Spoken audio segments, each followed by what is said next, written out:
Okay, it is 6 o'clock. We will call this meeting to order of the January. Pledge allegiance to the flag of the United States of America and to the republic for which it stands, one nation, under God, indivisible, with liberty and justice for all. Roll call. Hey, Mrs. Thompson. Mrs. McHugh. Present. Mrs. Bobstein. Present. Mrs. Druick. Present. Mr. DeVos. Here. Ms. Gross. Here. Okay, thank everybody for braving the cold weather and snow to come in tonight. We do have 4 changes to the amendment of the agenda. We have told the Student of the Month, the the Be the Difference Award, and then both student report and post-secondary planning report will be on next month's meeting. So I need a motion to approve the amended agenda. I'll make the motion to approve the agenda as amended. Support. We have a motion by Mr. DeVos and supported by Ms. Druick to approve the amended agenda. All those in favor say aye. Aye. Opposed, same sign. Agenda done. Consent agenda. Under the consent agenda, you're approving the minutes from the organizational meeting of January 12, 2026 and the closed session meeting of January 12, 2026 as presented. I move to approve the items under the consent agenda as presented. Support. And we have it moved by Member Bobstein, supported by Member McHugh to approve the items under the consent agenda. Any discussion? Hearing none, all those in favor say aye. Aye. Opposed, same sign. Motion carried. Okay, we're not doing Student of the Month, Board Recognition and Celebration. All right. Did you want to say anything? I see boxes of chocolate here.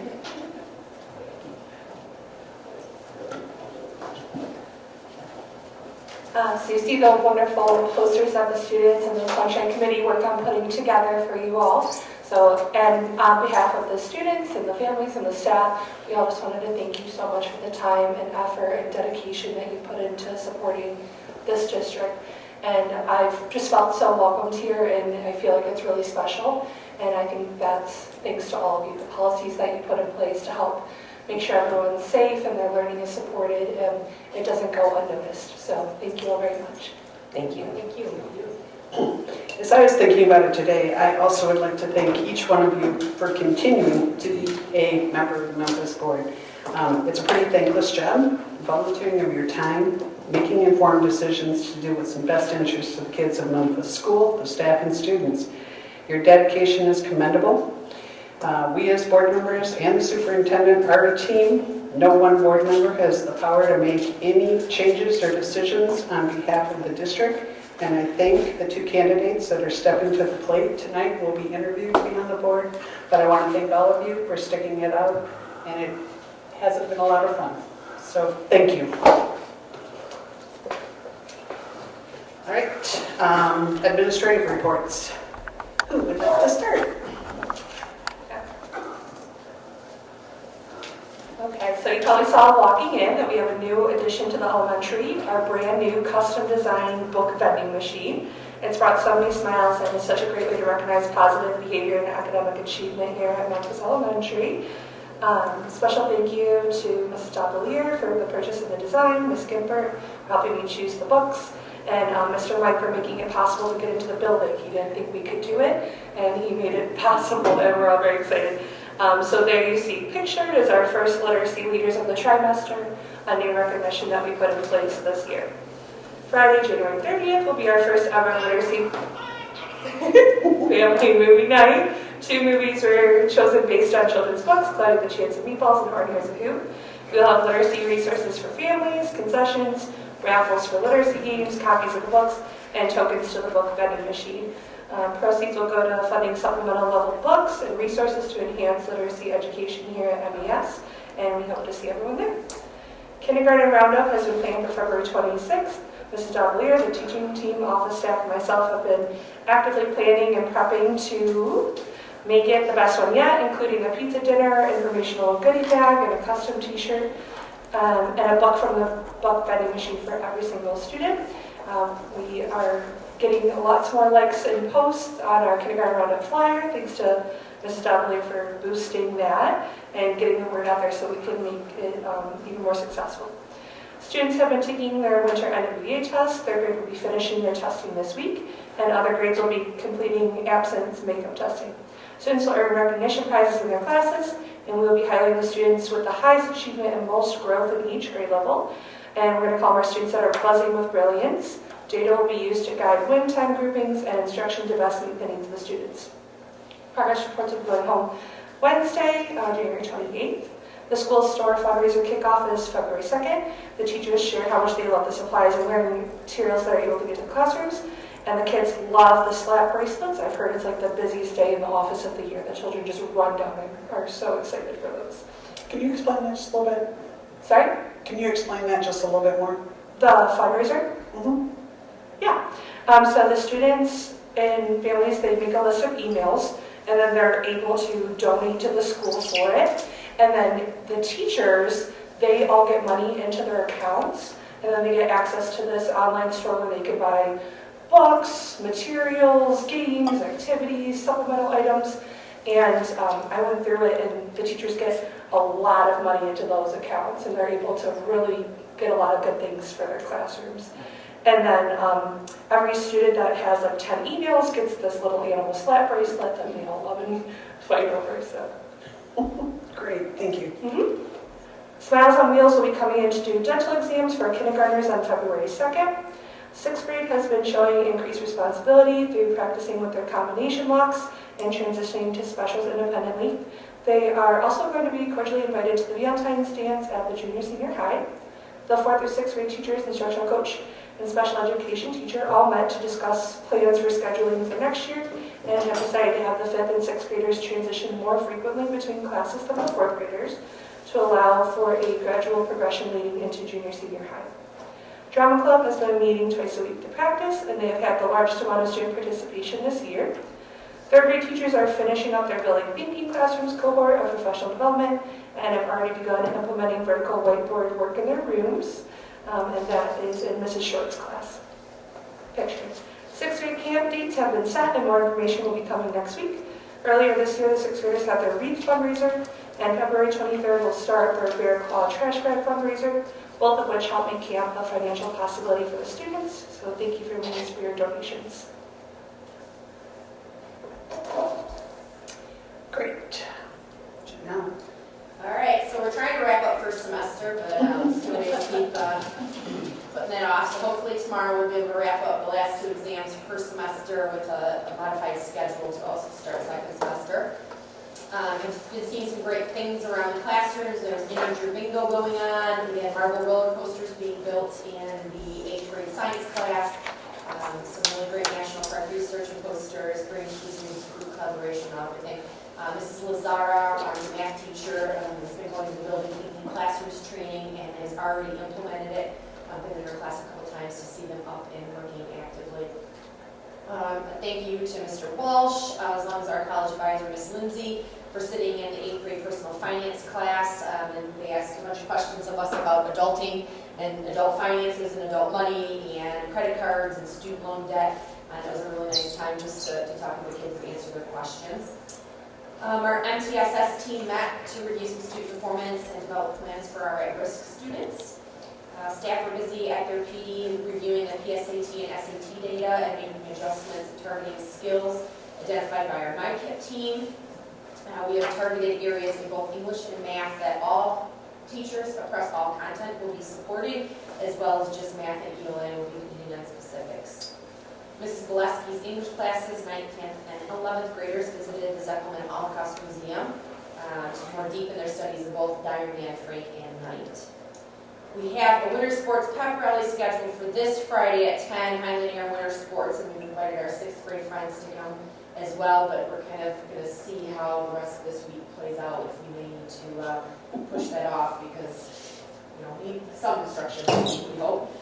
Staff action items are busy planning multiple items, such as staff potlucks and spirit days, as well as tardies and exam exemptions. We are working on planning a Sting Olympics, which will be happening in February, thanks to Mr. Morrow volunteering his class to plan it. We're starting with a grand opening ceremony, some athletic and non-athletic competitions. The medals will be made by the junior high PBIS and ribbons from home ec. So stay tuned for that. It should be some fun.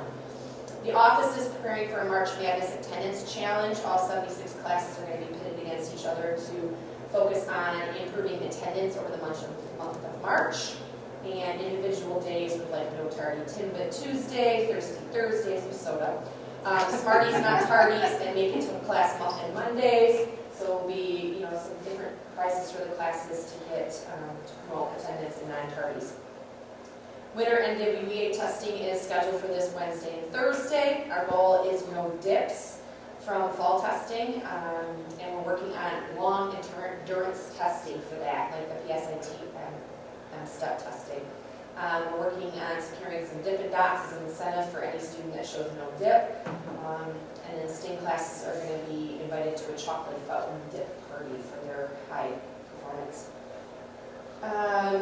All school leadership, we've been working together, thanks to Alexis, on researching and examining the implementations of the Jostens Renaissance program to improve school spirit, student engagement, and citizenship. Mrs. Doppler and I are going to attend a student-led leadership collaborative at Monsters this Wednesday to check it out and see if this is something that we'd like to implement in the future. And then our positive referral program is going strong. Mr. Rohde, for the second quarter, had earned an extra prep hour, and the student that he had nominated is having lunch with two of her friends. Despite being a short month, we're going to do it again here in January. So. Sounds wonderful. All right, Adam. All right. Hello? Okay, there we go. So on the 16th, the state held what would be their first part of their budget process for the upcoming year, their revenue estimating conference. The good thing that came out of this conference is that the school aid fund seems to be healthy and actually projects to finish with a fund balance higher than originally projected at this point. When they did this conference back in May of last year, they projected for the ending of this year, and there's actually a $201 million increase compared to what they expected in May of last year for the 25-26 year. For 26-27, there was an increase of $169.7 million going into the school aid fund. School aid fund is continuing to project to grow between 2 and 2.5% annually between the end of this fiscal year and 2029-30. Pupil count continue to decline in the state. Over the course of the next 3 years, they estimate that pupil counts will decline by almost 5,000 students across the state. The bad news is that the state's general fund tells a much different story, and the school aid fund's only one half of the puzzle, and the other half is the state's general fund. So in the past, the state has borrowed or taken from the school aid fund to supplement the general fund. So at this point, the state's general fund is projecting to close this year with a $90 million deficit and an $822 million deficit next year. So the state's got some work to do going into next year. They do project that they're going to be cutting about $700 million, or looking to cut about $700 million from the general fund. But if that doesn't happen, then it will likely come out of the state fund, or the school aid fund. So what does this mean for the school aid fund? So typically the school aid fund funds itself and will lead to per pupil increases, one-time allocation, special fund allocation increases, and all of these things. And we're currently set up to continue that trend because the school aid fund itself is in a healthy balance. But if the state's general fund does not get a balanced budget, they'll end up taking from the school aid fund, which then leads to less funding for the schools, obviously. Right now, that loss in the general fund is attributed to pretty steep decline in corporate income taxes, and then the major road package that the governor had passed. So I'll continue to watch that. the next step in this process is February 11th. The governor will issue her first budget recommendation, and then the House and the Senate will then review that, and then they'll start working on theirs. And then in May, they'll do another revenue estimating conference to estimate the revenues through the state's year end in September, and to try to give them a better picture of what to expect for the ending of 25-26 and the 26-27 year. So again, first step, the good news is the school aid fund is healthy, and the state looks like they're committed to trying to balance the general fund budget or trying to look for cuts, so that's a good thing. So just can't take too much away from it at this point, but it's something that we'll continue to watch and monitor and see how it progresses through. And then the other thing that I wanted to mention was Sarah and I had our due diligence call, it's called the official statement due diligence call for the bond series that's going to go to sale. Go to sale in March. So that was completed and no issues. And the next step will be we'll have a Moody's rating call to make sure there's no different changes in our bond ratings. So I do not anticipate that there would be, because we did have a healthy audit, and then March 2nd, those go to sale. Adam, there's supposed to be something paid off in the state in 2025. It was like, I don't know if it was retirement balance or insurance or something. Was that paid off? It wasn't paid off, but essentially what they did was they invested, rather than a per pupil foundation increase, they increased the amount that schools got for the MIPSers reimbursement rates. So right now the MIPSers, which is the retirement plan, is underwater at every level of the state's retirement system. And it's been a part of the process for a number of years now that the state dedicates money and it passes it through to the districts, and then the districts pay it back to the retirement, because the state cannot pay the retirement system directly. So we will get, our allocation has typically been about $70,000 a month, and then we will pass that through back to the MIPSers. Well, they quadrupled that amount, so rather than putting money into the per pupil foundation, they had no increase, and they gave schools more money to pass through to that. So it did not pay off a balance, it just reduced the amount of debt that we had out there. So they're still doing that then? Like, will they continue? Not the large one-time influx. That was only a last year one-time allocation, but as far as the monthly pass-throughs, those still occurred. Okay, thank you. Yeah.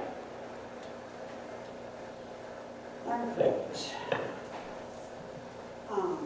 Mr. Lombardo was not here tonight. Anything you'd like to add on his? I think it's pretty much the same, other than we're still working on the weight room with walkthroughs for representatives for the equipment.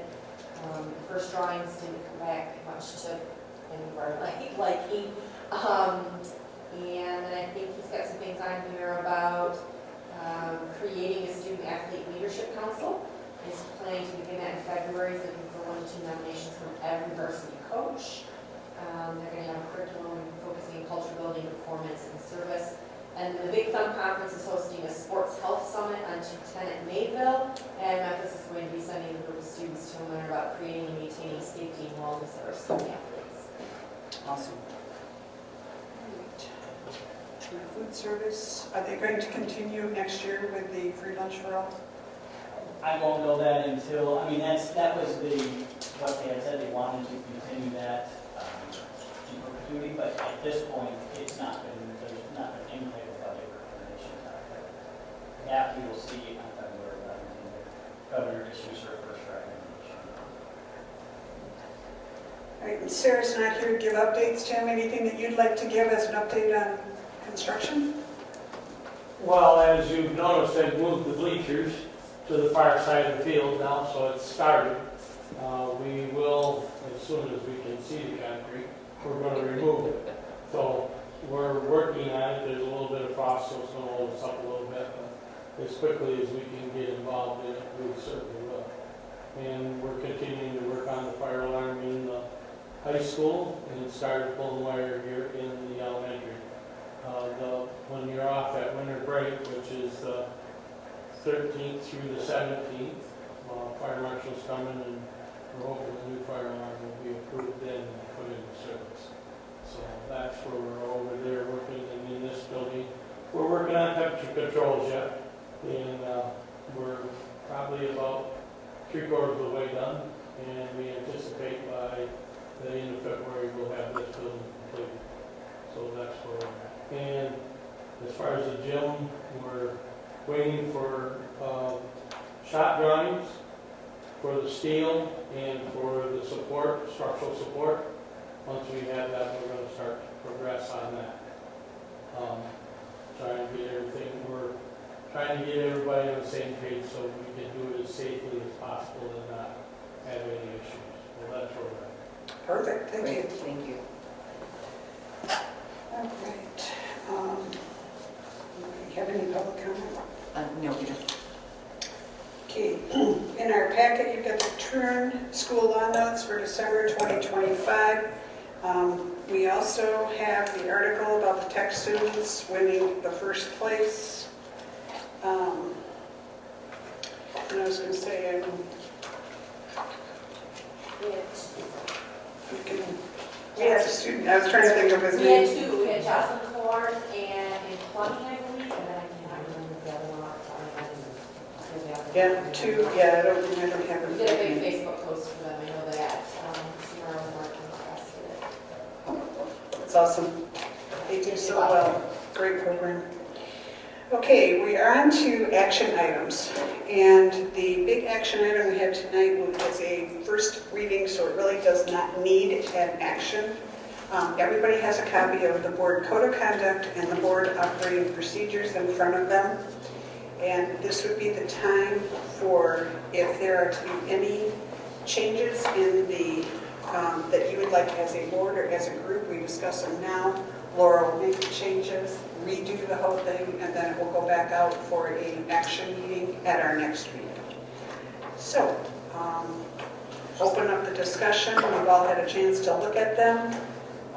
These were the recommendations of the policy committee, and the calendar was enhanced by Laura, who gives you an idea of the different stuff that is done at each meeting during the month.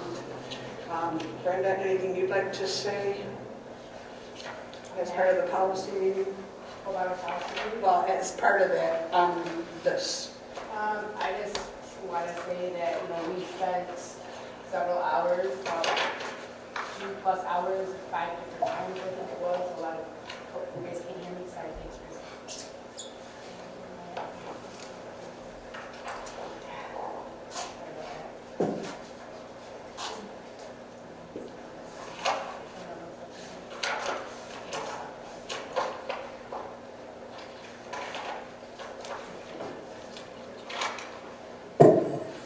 Is that better?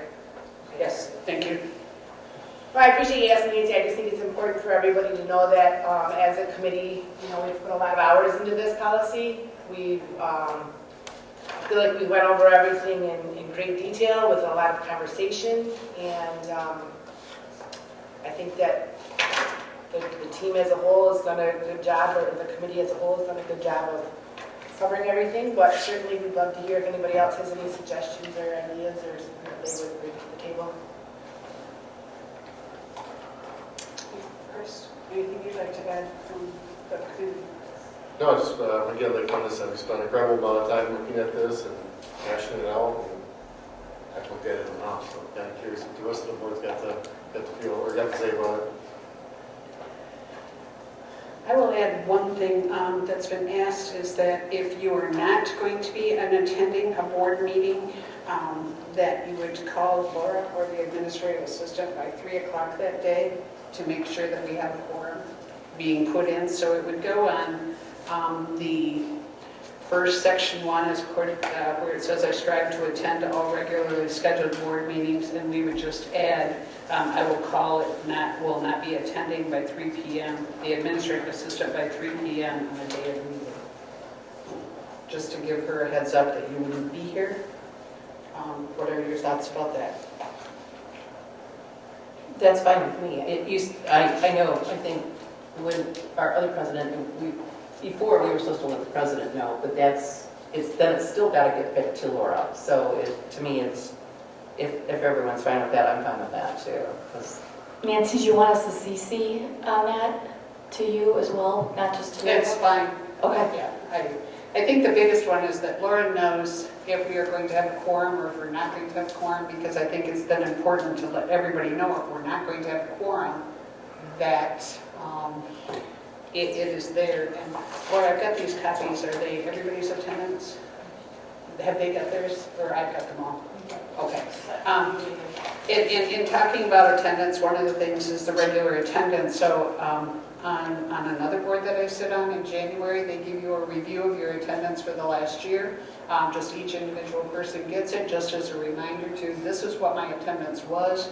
And there is, in bylaws, which we do not have, something that states that if a board member is 50% or less for a period of years, non-attendant, that they would consider resigning their position if they could not improve it. We do not have that in our bylaws. It's something to think about, but we're not doing that right now. But I do have a copy, and I will be handing it out to everybody. So you just have a reflection on, how well did you do last year at making meetings. So we had 18 of them, and it will let you know. So, Can I bring up something, Nancy, regarding that? sure. It was brought to my attention regarding my attendance the last year. Some community members had reached out to some board members and wanted to know what was going on. I feel I do owe an explanation to the community. I have been going through a lot of health issues, also family members. We had a very traumatic loss in our family. It was very overwhelming for about a year and close to half the amount of things that my family and had gone through. So I feel I owe that to the community to at least give you that explanation. And moving forward, and knock on wood, things are going well with everyone, and hopefully that will not be a problem in the future. Thank you. I appreciate that. in the past, we have, years ago, sorry, because that's me, we have had the occasional board member that has missed multiple, and we didn't have anything in place to suggest, and then eventually they did resign, but it was like, why did you run for this position if you aren't going to attend at all? Because we've had some that have never attended, and and then they did resign, so we have had that happen sporadically in the past, where to me, it's like, if you're going to commit yourself to a board, you're going to come to the meetings and stuff. That's kind of what you should be doing. Well, and everybody has that occasional time that something happens with the Definitely. family, they're sick, Sure. or they have a medical issue that they can't make it. But once again, if that continues year after year, then that's when we need to look at why are we still on the board. So, anyways, we've addressed that one. The other one that I want to make sure everybody has really looked at, you will see that everybody now has the cards. It would be the number 2.11 board member response to community complaints or concerns. And we very much try to have a consistent two-way system set to address concerns on complaints as they occur and as they happen. And one of the things that we talked about a lot is if a board does not hear the concerns that people have, then we have no way to respond or to investigate or to do anything about the concerns in a timely manner. So that we wanted to make sure that the accountability was a two-way street. So if somebody brings a concern to a board member, chain of command says, who's it go to? And we have already set this up in the fall. You're going to send it back to whoever on the chain of command it is. It's on the back of all of your little business cards, and then you are going to follow it up with an email to that person you had a concern from, you have directed it to them, and then it is their responsibility at that point to make that contact within in a timely manner. And then if they don't find resolution, then it also lets the person know who's the next step and the step after that. Plus, we changed the location of the complaint form on the webpage. It is now right on the first page that you go to, and it takes you to the link that has all the rest of them on there. I think it's easier to find. So I was happy with that one.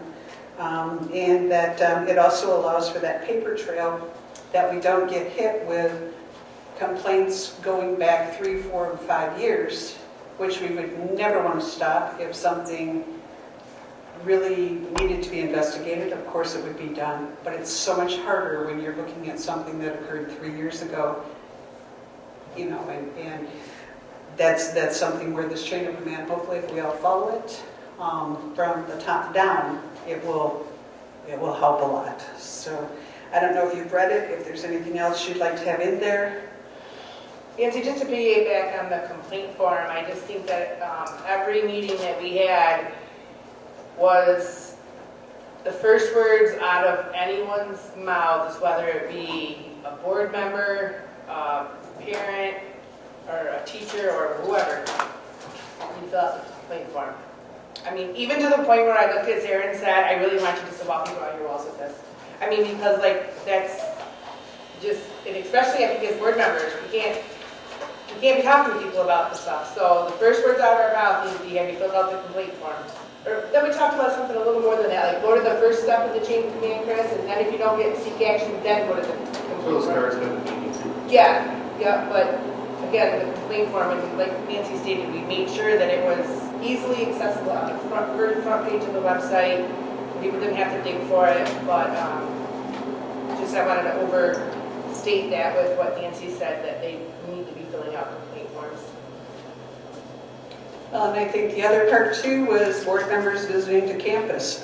In the past, we've had some and we still do, have some very active board members. I know last year during exam week, we had 2 board members that came in as part of PALS, was it Amanda? Was it PALS? And handed out snacks to students in between their testing.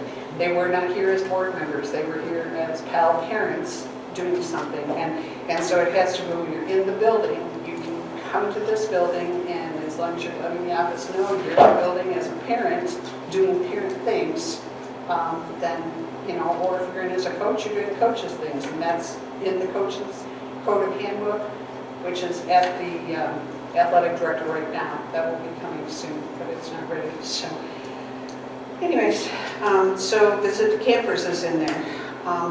The other thing, what do you all think about the requirement of training?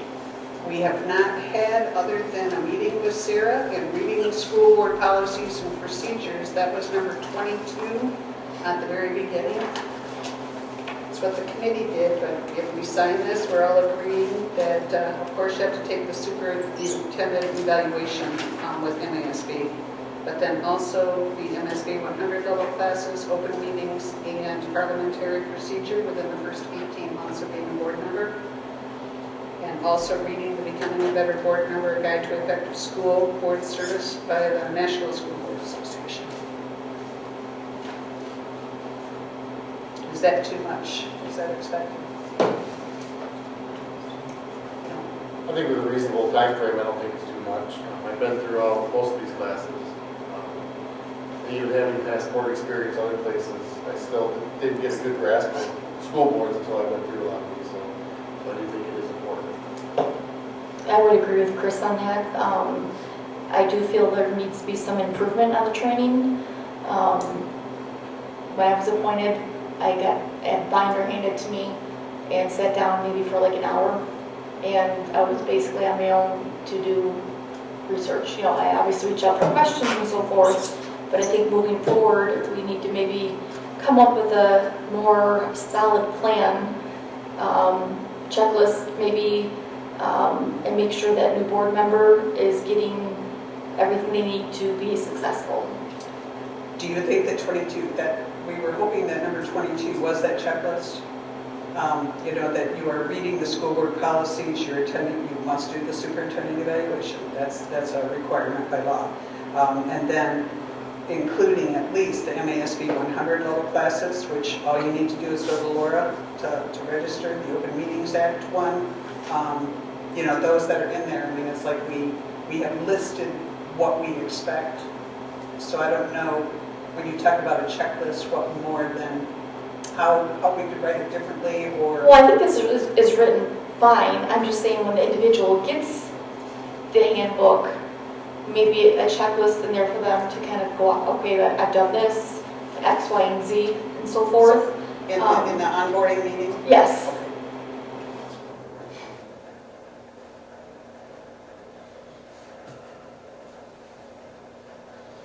That's yours.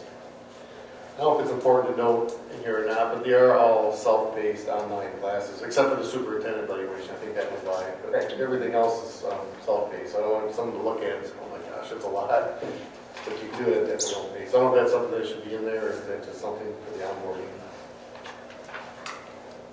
Nancy, since you're on number 22, can we backpedal to like maybe area 11 through 13 numbers, since we're on this page? When we're talking about the behaviors of board members and so forth, and you know, giving respect to one another, what I would like to see in the future is that when a board member is speaking, please allow and give the respect to that individual to complete speaking. In the past, there's been a lot of interrupting, and I just feel that that's something that needs to be addressed. And looking this over, I thought maybe it could be added somewhere in this, you know, 10, 11, 12 area, because it does talk about being respectful to one another and listening to all ideas. So maybe we could possibly add it into that area.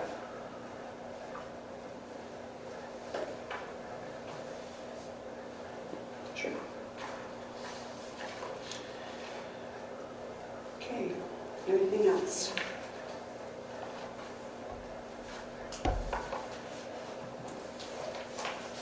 I just want to point out too that in section 2.4, we went over emails and texting, that our email addresses are for board business only. Also in 2.7, we added in there, let's see here. Your position of a board member supersedes the role of a parent and private citizen. We're board members first. So that's a little confusing to me, because I know we've talked to, like Nancy's talked to MASB and my role as a coach and as a board member, and they're like, no, you are acting in this role from MASB, so like, but then when we have the thing, they're like, you're always a board member, but then we call like MASB to have some questions about some situations, they're like, no, you're acting as this, you're acting as a parent, you're allowed to be more than one thing. And so some of that stuff is very confusing, because then when we did have the guy, he's like, always a board member, remember, when you're in the community, you're always a board member, but then we do have multiple roles and stuff like that. I don't know what you thought from that, Nancy, but... Are you looking at any one specific? I'm looking at 2.7 too. But also even 2.4, like the email part of it too, like because I am a coach, that email is used for coaching purposes also. Well, So and I think that you're fine with that. Sorry on that. I mean, when you said, you know, for board business only, no. What it's saying is that we can only give information. We can't have discussion over email. right. I mean, that's what that's saying. But if you're using your school email for coaching or yourself, or I use it for the Leos or things Right. like that, that's okay. It's just we can't, as a board, Open Meetings Act does not allow us to have dialogue Correct. through text. So Okay, so just to clarify, you're telling me that if you're, because it's not, it's like Brenda Gross at Memphis, whatever. It's not like, we don't have like an email address that you use as a board member versus this email address that you use as a coach. So your Memphis It's a email school address email. is cumulative for whatever email you need to send out. Right. Okay, that makes sense. It's just, this section is more about electronic communication among board members. You cannot be having dialogue or Correct. discussion or coming to an agreement online or within text. That would be a violation of Open Meetings Act, which we don't do. Right, I got you. I do think Amanda has a valid point, a question that she asked you, Nancy, and you could maybe speak better on this than I could, but like in the 2.7 where it states, you know, the position of a board member supersedes the role of a parent and private citizen, there is been some dialogue that's kind of crossed over, like, well, you're a board member here, you're a parent there, and I'm not being specific to Amanda on this, I'm thinking like even down the road when any parent, because these weren't written for one person, they were written for anybody that would sit on our board, right? So, but I see that you're questioning in that, honestly. Well, honestly, I think, and it's hard to write it in a policy, but I mean, if you're, as a lot of us are, we're board members, we're parents, we're coaches, we're a lot of things, but if I'm over at the school as a supporting parent at a sporting event, I'm not doing board business in the stands. I'm a parent at that moment, but Right. we got to meet superintendent for a meeting and a board member in that moment. I think it's kind of up to us to disseminate when we're a board member, when we're a parent, when we're both, when we're, so it's hard to put that in the language into the policy, but I just think, it's hard to say you're a board member first no matter what, or you're a parent first no matter what. It's just. That's what it says, that's why, like, for me, I was like, and then we had that conversation with MASB, like, no, you are acting in the role of a parent here, and that's okay, you can be a parent. Now you're acting in a role as a coach here, that's okay, you're allowed to be a coach. Like, But I think that the difference in what we're talking about is your actions. And as a parent, there's things that parents do, there's things that parents don't do. And as long as you are acting as a parent, then your actions are going to be one way. If you're acting as a coach, they're another way. If, you know, you're always going to be looked at as a board member if people know you're a board member, and that's as a leader of a school. And it's no different than how they would see the principal or the superintendent or anybody working from the school. So I think it's just saying that you are in a glass cage a lot of times, and you have to be very, very aware of how your behavior is perceived by others. And it might be how you think it's being perceived, but sometimes it does. And I think that's where we have to also educate everybody that, you know, it just says you have no authority to do anything, and you can't overstep that right. And I think that's where we have to look at to it. If there was any way or anything else that we can put in there or come up with, but that's what we were talking about. But I think it's more your actions speak louder than anything else. And we just have to be very aware that our actions match what we are doing within the school. You know, and they do go further in here that says, if there's no administration around and you see a fight, as any parent would try to break the fight up and then report it back to administration. And so even as a parent, you can, but that's where it would stop. So I don't know. Any thoughts? Nancy, I have a question if you're done speaking. Yeah,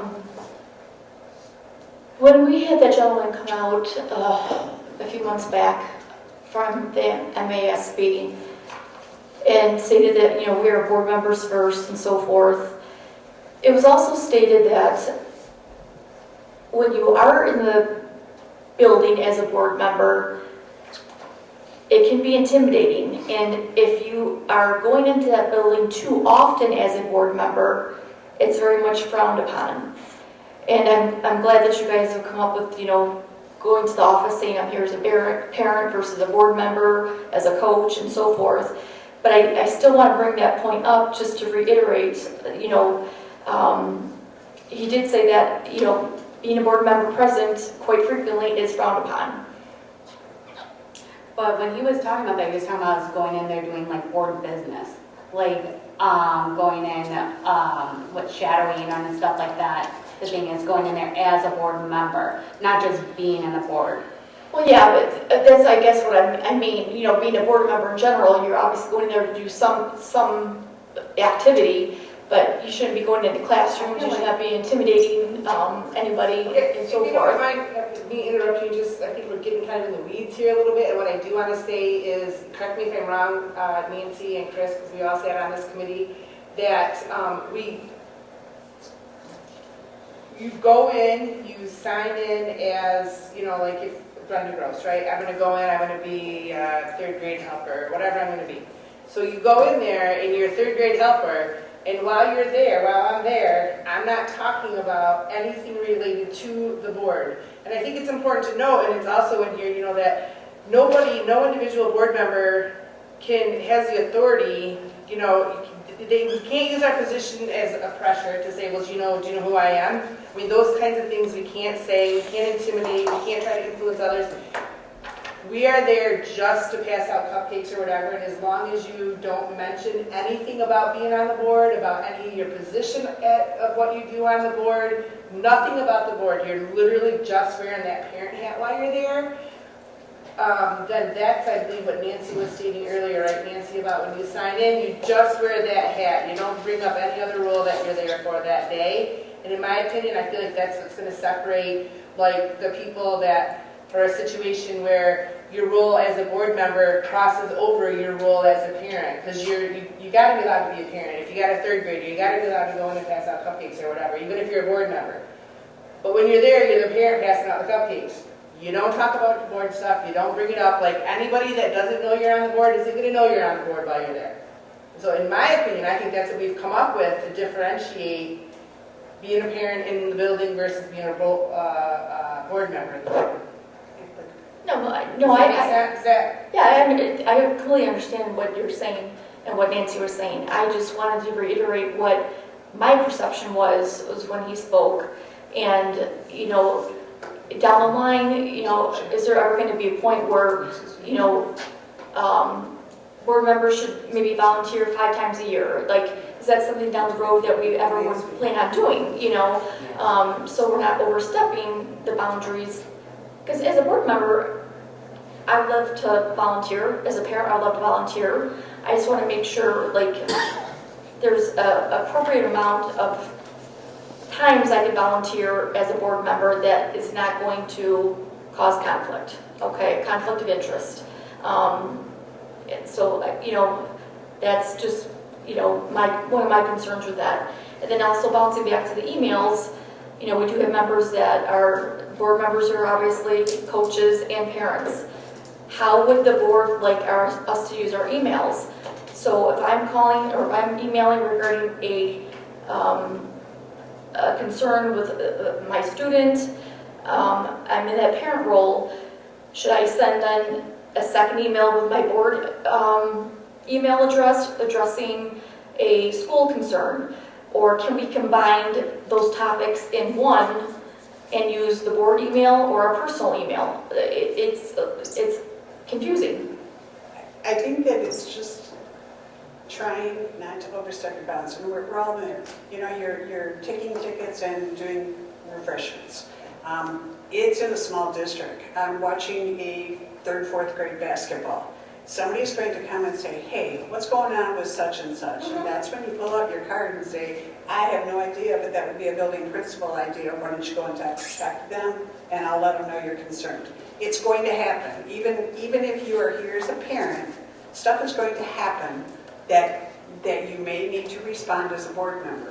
But don't get into a lengthy discussion. Don't let it take over why you are there. I'm absolutely aware of that. And I think that's what this policy intends, and I think going any deeper, as Brenda said, it's just getting into the weeds. We just have to be aware of your actions and how they are perceived by other people. And because we're in and out of buildings a lot. And, just looking at the number of times I've come in for my grandson, you're in and out of the building a lot. And going on field trips, it's not a privilege for me. Some people might think it is. It's more that he has a medical condition that he needs somebody with him. So some people might not know, and they might make the assumption that it's a privilege, but then have them ask. And that we have to go that way. You just have to be careful of your actions, and I think that if you are careful of your actions, then it will all work out fine. And that I completely understand, but back to the email question. How should we address that? I think you can do it either way.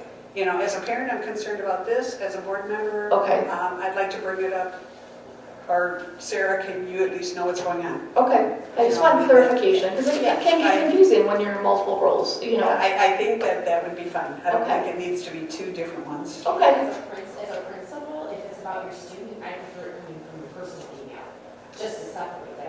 I remember being a young principal back in, it would be overwhelming, yeah, or whatever is the contact that's in Power School. And I think that's like your personal email.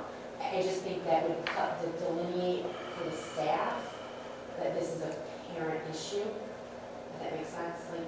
no, I completely, because that's my question is that, you know, if I send an email about a concern regarding a student, my student per se, but then I also want to bring up something that may reflect a board, you know, concern, if you want that from like the board email Both address, on there. I mean, you can put both email addresses on there, but it's specifically just about. just your, okay. As a principal, I would prefer that, just because then I know it's not at that higher level, if that makes sense.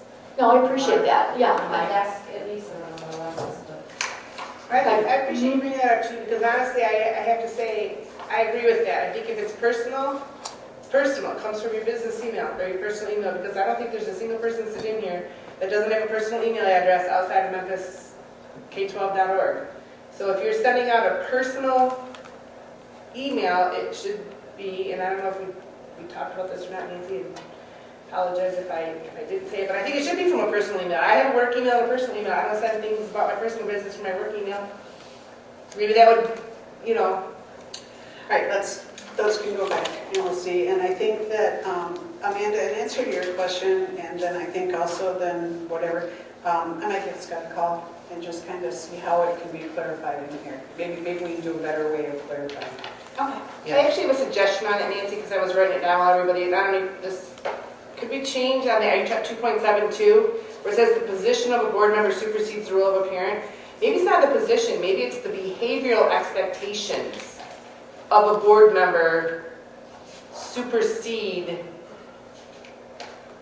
I'm just trying to think if there's a different way I to like word that it. wording better. I'm I do just too. trying to think of something different, Yeah. because it's like, we do have certain morals and values and behavioral expectations when you're in this role, plain and simple, it comes with it. If you don't want to follow those, then don't be on the board.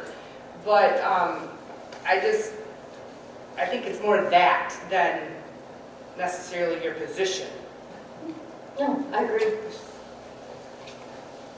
Good, we'll look at it. Okay, anything else? So we will get with, if there's nothing else that people wanted to bring up, anything else, Amanda? No, I don't think so. Anything else, Alyssa? Anything else that you were aware of? No, nope. No, I think it's amazing. You guys did a great Yes. job.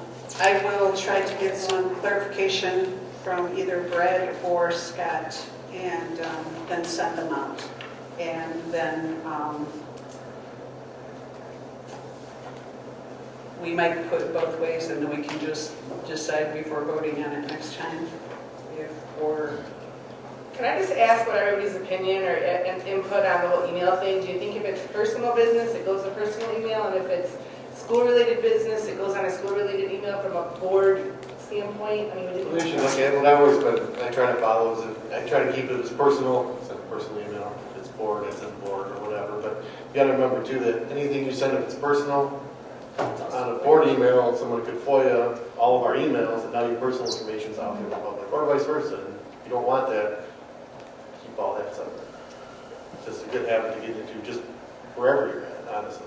We need to state something like that? No, we'll figure it out. Okay, all That's right, just the- okay. Let's just get some legal advice on that. Okay, that's fine, I was just making sure it was on the list to do. It's on mine.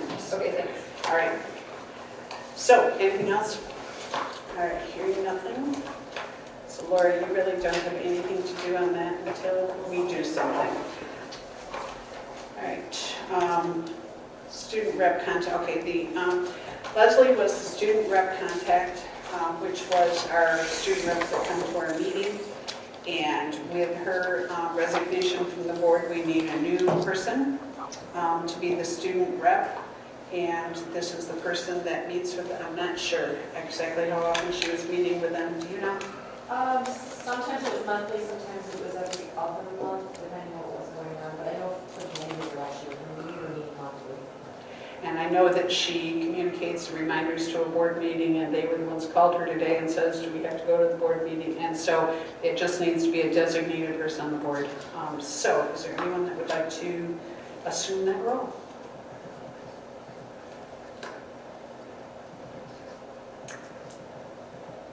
I would consider it, but I can't give it a direct answer tonight. And there's reason being for that. So if we could maybe Okay, table everybody that think next- about it, we'll make sure. Okay.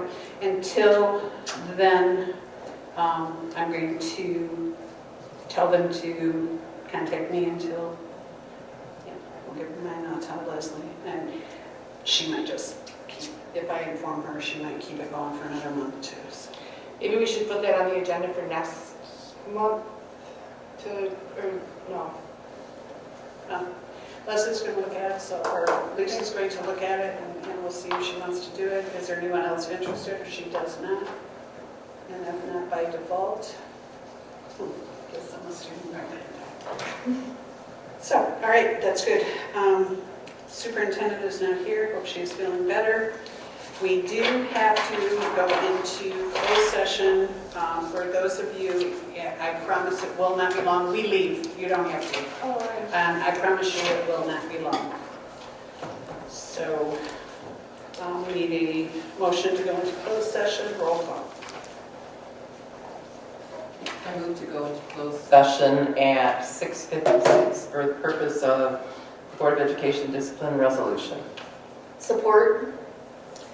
We have a motion by Member McHugh, supported by Member Truick, to go into closed session at 6:56 p.m. in accordance with the Open Meetings Act 267/1976 for the purpose of Board of Education discipline resolution.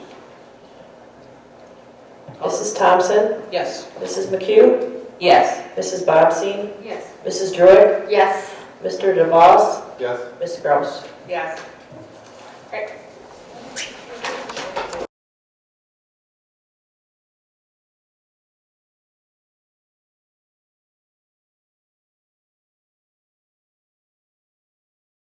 All right, we are back in open session, and the board discipline is a resolution of censure. We have been investigating, as everybody knows, an incident involving a school board member, and the resolution of censure is going to be the one of several things that we've done, which you just saw, the code of conduct for board members, the board operating procedures. We have a coach's code of conduct that has been written, sent to legal, and is back with the athletic department at this point in time. We have gone through and talked to the police department, and that we talked to the officer that did the report of the incident, and he let all of us know that the information in that report is literally a written statement in the opinion of whoever wrote the statement, that he does not do any investigating. It is not a report of facts. It is literally a report of what anyone says, both sides of the issue, and that unless it goes to a court of law, that would be where it would be determined. So with that information and the actions that we are taking, tonight we will be doing a resolution of censure at the regular meeting of Memphis Community Schools held on January 26, 2026. Whereas effective April 22nd, 2024, Board Policy 2301, board members must act in the district's best interest and avoid any actual or perceived conflict of interest in the performance of their duties. And whereas effective April 22nd, 2024, Board Policy 2302 requires board members to refer all complaints and concerns to the superintendent. Whereas effective April 22nd, 2024, Board Policy 2302 requires board members to follow all established district administrative structures. And whereas efforts have been made to resolve the issue, and whereas without submitting charges to the governor under MCL 380.1107, the board lacks the legal authority to remove a trustee from the board. Now therefore be it resolved The board finds board member Amanda Bobstein did not follow the school procedures for reporting an incident and affected the trust and confidence of the board with members of the community. This resolution shall be considered a censure of Mrs. Bobstein for the above violations. The board actions within the resolution shall be inserted within the official minutes of this meeting. And it will be a roll call vote. Mrs. McHugh? Yes. Mrs. Bobbsey? Abstain. Mrs. Druick? Yes. Mr. DeVos? Yes. Ms. Gross? Yes. Mrs. Thompson? Yes. Okay. And with that, the other thing that I wanted to make sure was cleared up and that everybody on the board knows is that it has been looked into, that we do have an exit interview with procedure within Memphis schools. It is supposed to be done when anyone leaves the district, and then it is supposed to be reported to the board. Normally, it's only done in the fall, but I think that we may want to start doing it 2 times a year, whether it's moving out of the district, transferring school of choice, homeschooling, going to a school where the parent's employed, foster child placement, military, and that it's just kind of a direct thing. Usually, the procedure said the building secretary was going to do it. A lot of them are doing it by emails, and if there was no response, they didn't go any further. Then, you know, it was supposed to be followed up by a phone call, either by the secretary or the building principal. The problem that we've had in trying to trace this back is neither building principal are here, and one of the building secretaries is new this year. So definitely is being addressed and going forth. But that the procedure has been on the books. It was not something that people were lied to about, and so we just want to clear that all up. So, we now have interviews.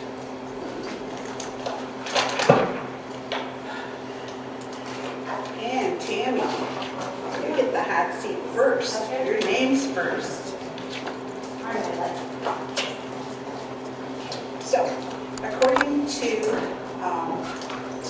MASB, we have a list of questions that is made up prior to the interview. If there were more than 2 people, but we only had 2, but if for some reason 20 people had wanted to take this position, you would narrow it down to 3. We have 2, so we now just go right to the point of taking. We have a list of 14 questions, and they will be asked, they will be tallied. At the end, each board member will, based on their preference, give a choice of first or second in the interview, and then whoever gets the most first place points would then be the winner or offer the position. So, all right, guys, and you have one. We didn't have time to write the questions in, so they just kind of match. It just gives you a chance. Laura, did you make enough of these for each one? Okay, thank you. Oh, they were asking. All right, so let's start with you, Brenda. If you want to read number 1, we'll just go around the table. Hi, Tammy. Hi, Simon. Why are you interested in becoming a board member, and what contributions do you feel you can make to the district? I think Laura's given you all a copy of my resume. I am a retired educator with over 30 years' experience. That's not the resume, that's reference letters. I have been a teacher in 3 different states and overseas with the Department of Defense. I was a principal at 3 different districts. I have a master's in curriculum and teaching. I have classes in educational leadership. So I think I'm pretty well qualified to contribute to the board. Why are you interested in becoming a board member? because I think I can contribute to the children of the district.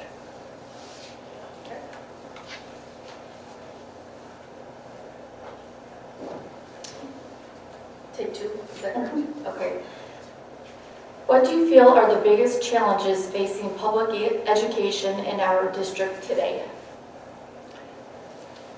I don't think I can speak specifically to, yes I can. I can speak specifically to all districts. Funding is an issue.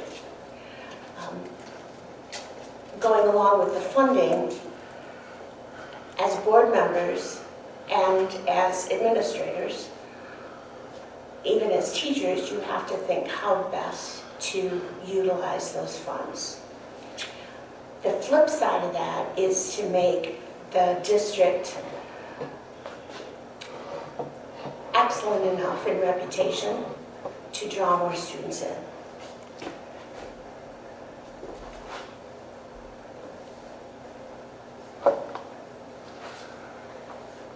How do you see as the role and responsibilities of a board member? Or what do you see, sorry? I've read the board policy. I've read several board policies, honestly. I think we're here to support, to make the hard decisions. I think we're here, you're here, and a board member would be here to be an example.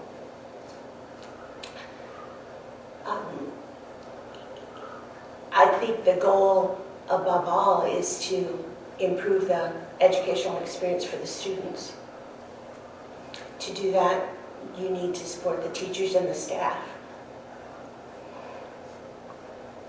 When you say make hard decisions, can you elaborate on that a little bit? Oh, certainly. I mean, as a school board member, As a what would school be member. a hard decision that you think a school board member would make? I have been to many, many school board meetings as a teacher, as a parent, as a principal. So I've had their roles. Discipline, especially of students, is extremely difficult because you're affecting the lives of the entire family. That has got to be one of the hugest issues that you all have to face. The other one is simply fiscally. How do we make the best use of our tax money? I've been on bond proposals that have, bond proposal committees that have been passed, bond proposal that have failed. So there's a lot of research there, a lot of difficult decisions. Okay, the bond didn't pass. Now what do we do?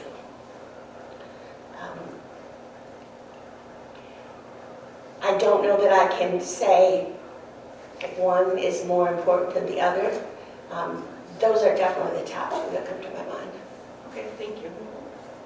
Whose turn? Chris, your turn. Okay. What do you see as the role and responsibility of the district superintendent?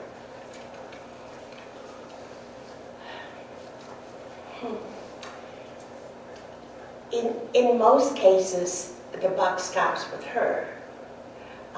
She depends on you as a board to give her guidelines, give her checks and balances. She is the leader of the school. That's kind of a pat answer.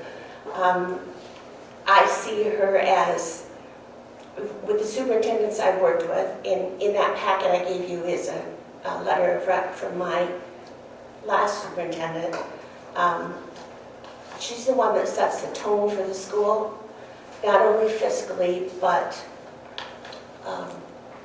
climate-wise, culture-wise. So if you see a superintendent that's involved, that's caring, that's at field day, as I saw Sarah last year here in the elementary, that sets a tone for the kids and the staff.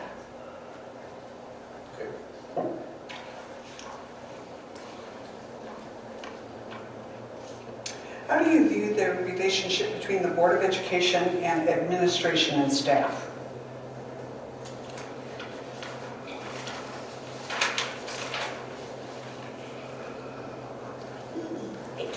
I listened real closely to your discussion today, and I agreed with everything you said, especially about the cards. I haven't seen them, but the cards sound like a wonderful idea.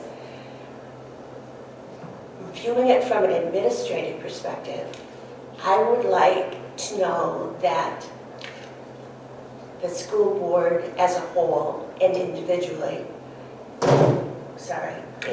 can listen without judgment, research the options,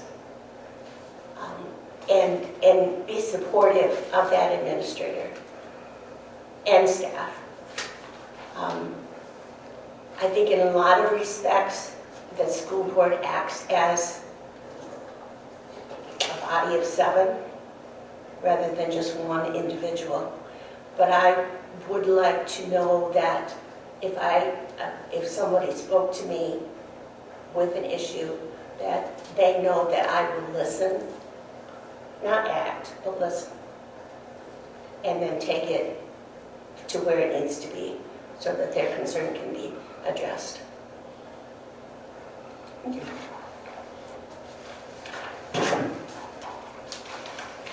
At times, you may be caught between legitimately opposing points of view. There may be a difference between your personal point of view and the policy or law you're required to uphold as a trustee.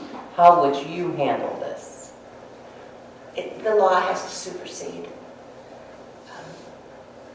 As board members, as school staff, you have to follow the law. And I think that's kind of the end of that. So you have to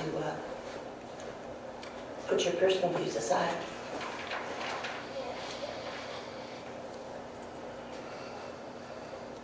Brittany. Oh, sorry. It's right. Are you willing to pursue the skills and knowledge and the training necessary to become a fully functioning and effective board member? Provide examples of how you might accomplish this. In the training that Chris was talking about that he took, I was aware of that, of course, and more than willing to do that. I've used MASB before in wearing my other hats, so I'm pretty familiar with MASB. I have read the board policy. I can't cite it for you verbatim as Nancy was, but and so I'm aware, and yes, I'm willing to do whatever needs to be so that I'm functioning as a board member.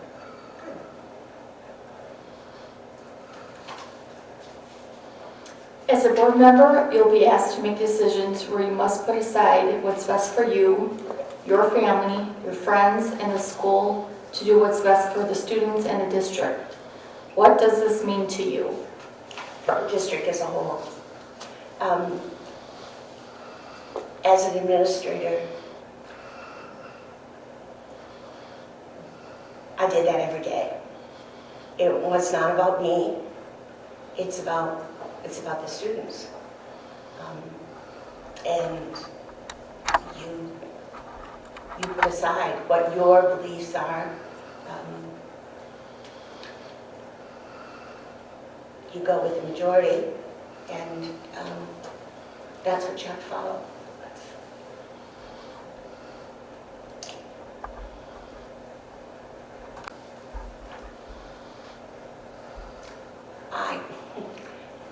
I'm not being very eloquent about this because that's the way things are. It's a majority vote. That's the way our democracy runs. That's the majority vote is what you abide by. You just do it. I'm sorry, I'm not being very eloquent about that. But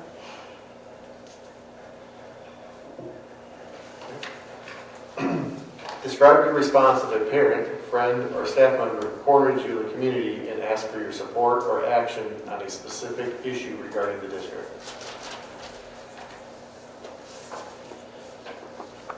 Again, I think your role as a board member is to listen and make sure you're heard. Then you need to make sure that they understand individually a board member has no power. I can be their conduit and say, this was brought to me. Here's the issue.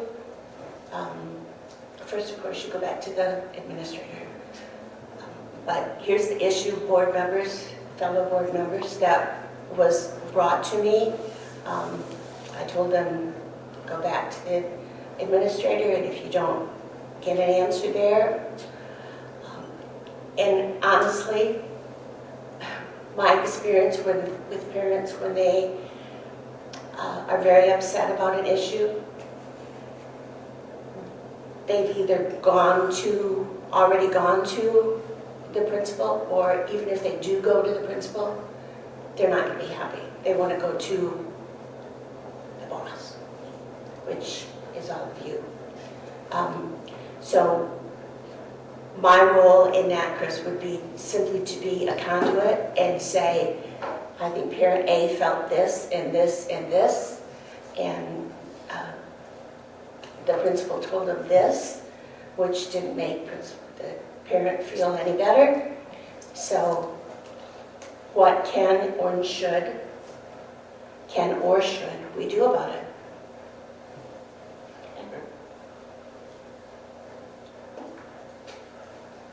As a board member, how would you put education first and foremost in your duties as a board member? This one I've been thinking about. I know in my experience, both as a teacher and as a curriculum director and a principal, that monies are channeled into lots of different slots. To improve what the student experience, we need to get all the money we can, all the funding we can, back in the hands of those students, whether that means a updated curriculum. I have 4 grandchildren, pardon me, I have 4 grandchildren that attended Memphis schools. 2 of them are still attending. I've seen the textbooks.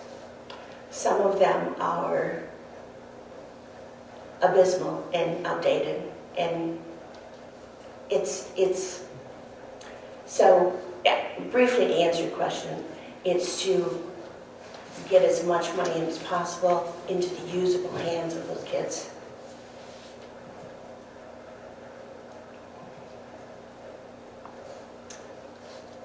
If appointed to the board, would you seek re-election when the appointment expires, which actually is November 3rd of this year, 2026? Yes. Thank you. I probably should say that being a board member is something that I've always felt would help me contribute to the community. Obviously, I couldn't as a principal or teacher. When this opportunity came up and people came to me and said, you should do this, Tammy, you'd be great at it. I thought, oh, okay, so maybe it's the time. So here I am.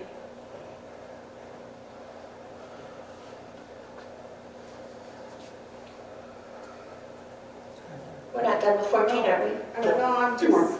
Sorry. As a board member, you will be given access to confidential material, student information, opinions of fellow board members, and private information in a closed meeting. Can you be counted on to remain confidential and trustworthy with the information that is shared with you? I've been in this situation before, so I can't say more than that. Yes, the CA60s were in my office, so when nothing no information ever got out of that office. Shop records, court documents, custody arrangements. That information only got shared with whom it was necessary, which were obviously very few people. Social security numbers. So how would you respond if somebody flat out asked you in the community about a question about closed session? It was a closed session, I couldn't talk about it.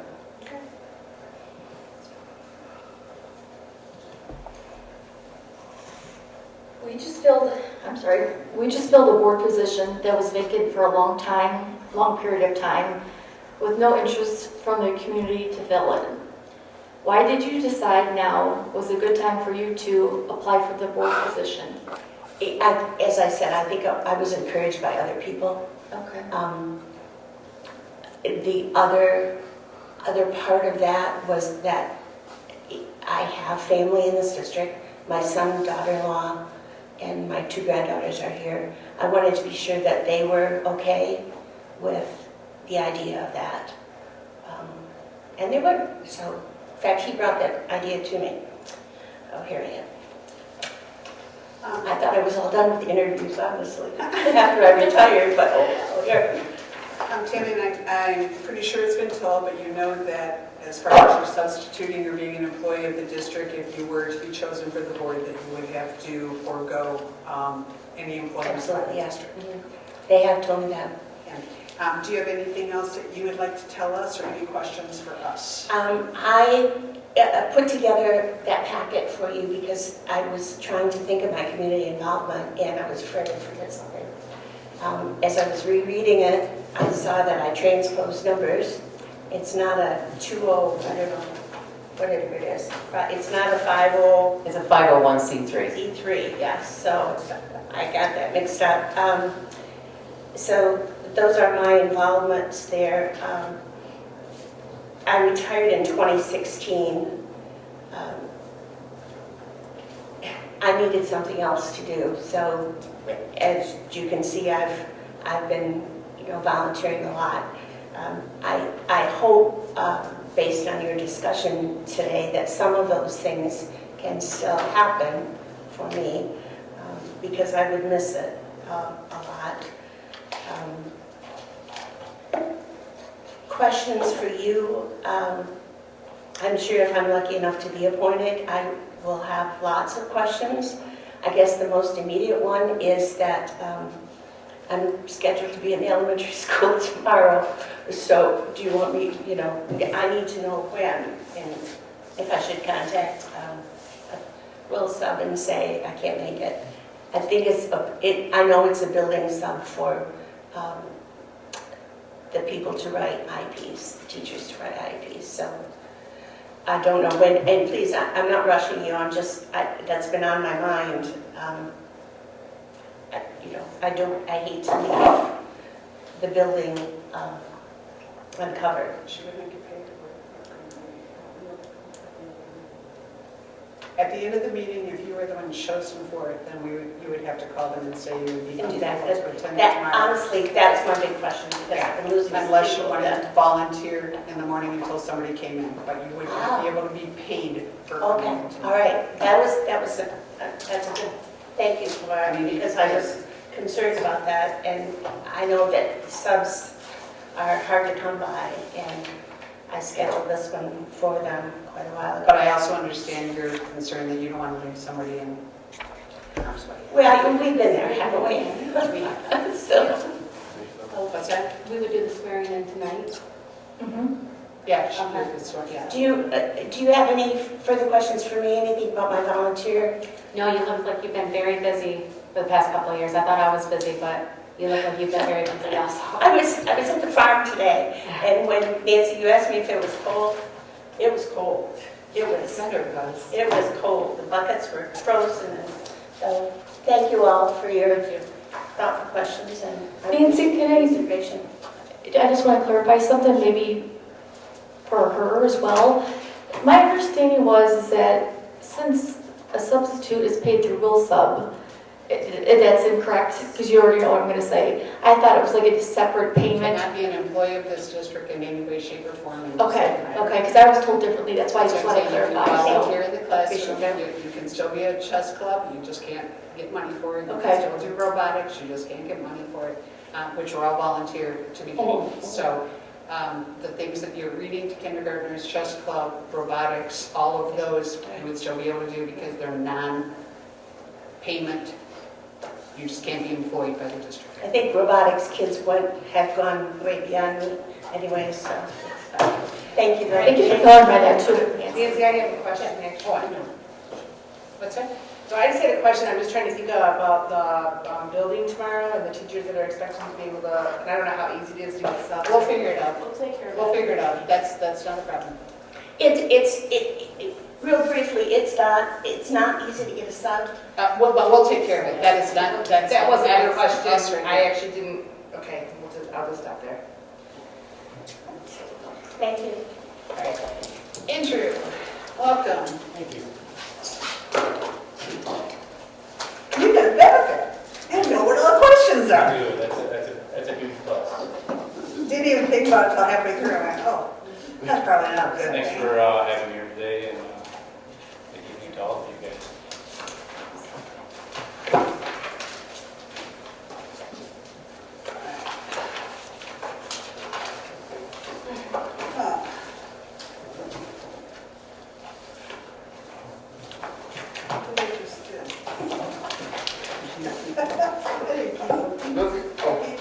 Can you go back? Sorry. I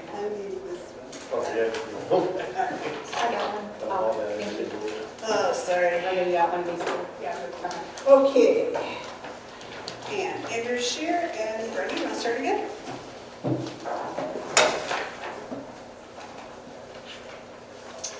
Hi there.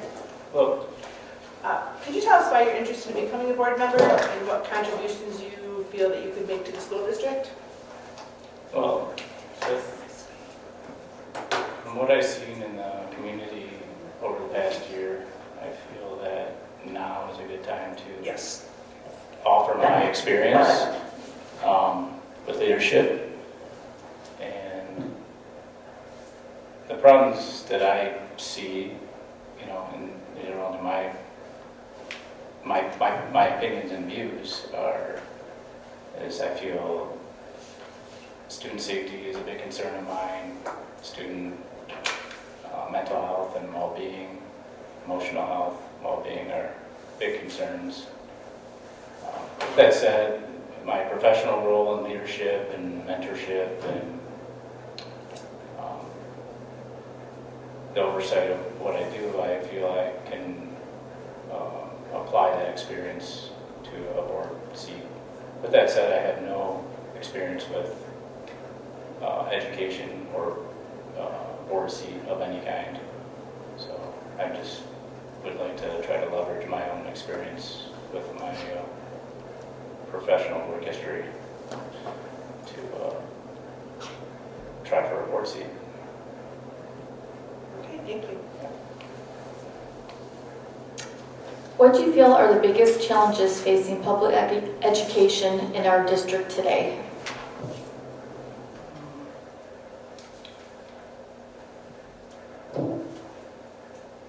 Well, I do feel that, again, I feel our biggest challenges in this district are student safety, the mental health of students, emotional well-being, and I do believe that there is a distrust in the community, and I would like to do my best to help restore some of that. Thank you.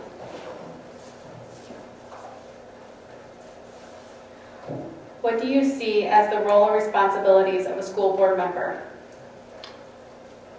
I believe the role is to listen intently, and doing so, set vision and policy, approve budgets, and most importantly, lead by example would be my number one. Will you repeat that? I would like to lead by example. Thank Yep. you. Yep, and create grounded accountability policy that's has thoughtful perspective for all the students and staff, and to keep the community in mind when doing so.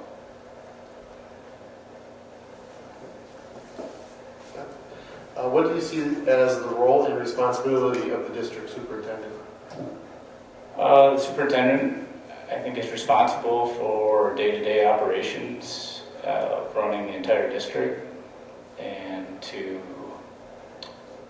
follow the policy that the board puts forth.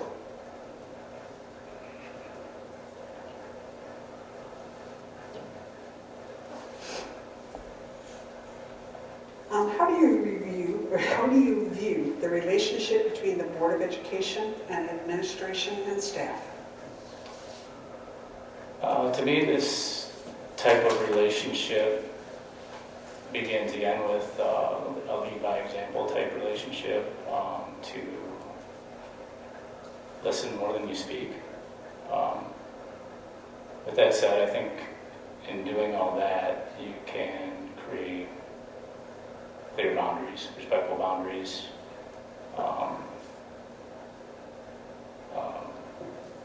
Clear communication is one, and constructive oversight would be another. That's the type of relationship I think that is necessary between those two.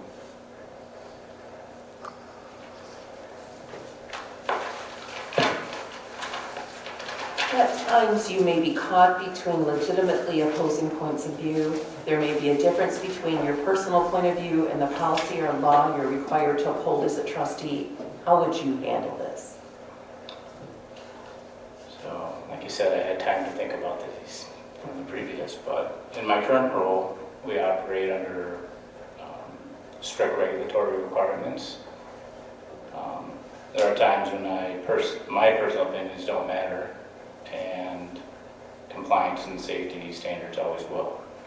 So with that said, the discipline of separating personal views from professional responsibility is something I take very seriously and would uphold as a board member.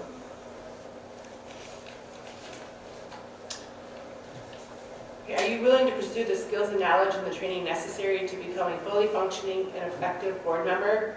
Provide examples of how you might do this. Yep. In my current role, I do stay current in all regulatory and safety standards. I do online courses daily. I am in charge of keeping all the operations department up to date in their actual learning and online learnings as well. So I don't see this as any different. I would do all the required courses and classes to become an efficient board member.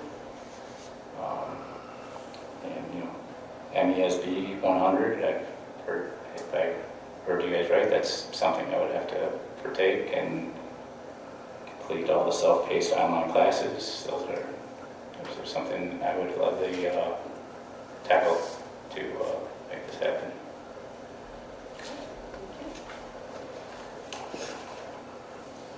As a board member, you'll be asked to make decisions where you must put aside what's best for you, your family, your friends, and your school to do what's best for the students in the district. What does that mean to you? If you need me to repeat that, just let me know. Well, to me, this means, looking a neighbor or a family member in the eye, looking directly in the eye and saying, this is something that was not an easy choice, but it's the best choice for the entire school district, and more importantly, the students. And in this case, or if this policy that would affect the staff, that as well. But it's being able to make those tough decisions, even though I might not agree with them, or my own family or neighbors might not agree with them, but it's for the betterment of as a whole. Thank you. After review and discussion on significant issues, the board operates by a majority vote. When the majority vote is different from your position, how would you manage the situation?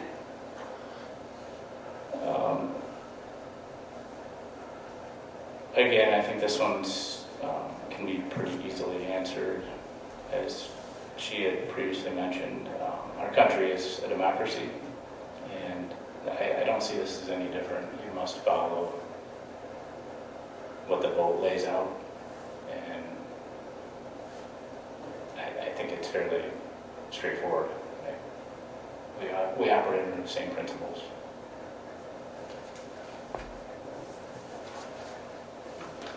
Describe your response if a parent, friend, or staff member reported you in the community and asked for your support or action on a specific issue regarding the district. Well, I would take the time to listen to what they had to say. I probably wouldn't say a whole lot about it, but I would want to hear all their input and their side of the story. With that said, I would ask them if they took or followed the chain of command. You know, if it was a sports issue, did they talk to the coach? You know, did they talk to the AD? Did they talk to the principal?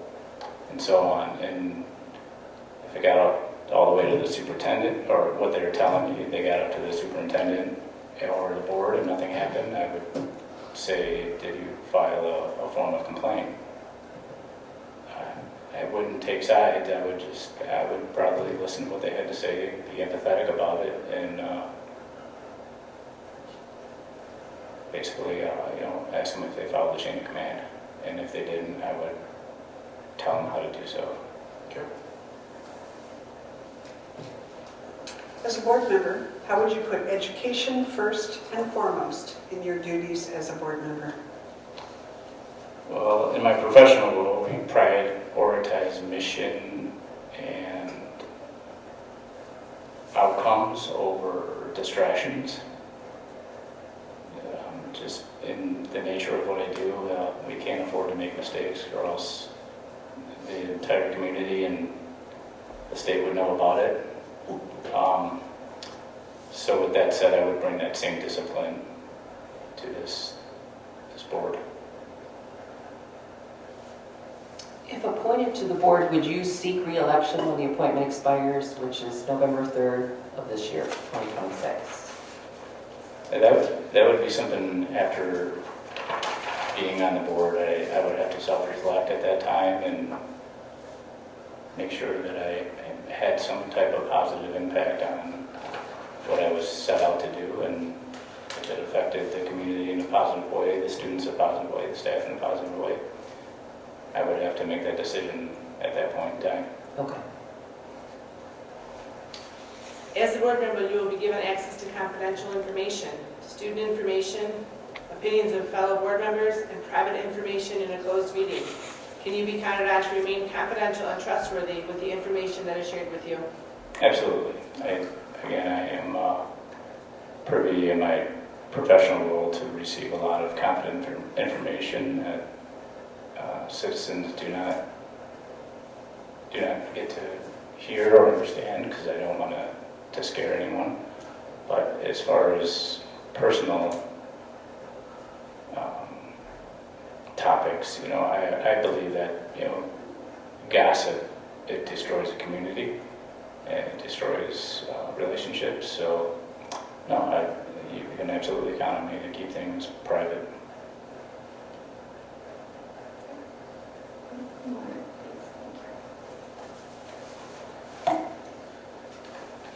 We just filled a board position that was vacant for a long period of time with no interest from the community to fill it.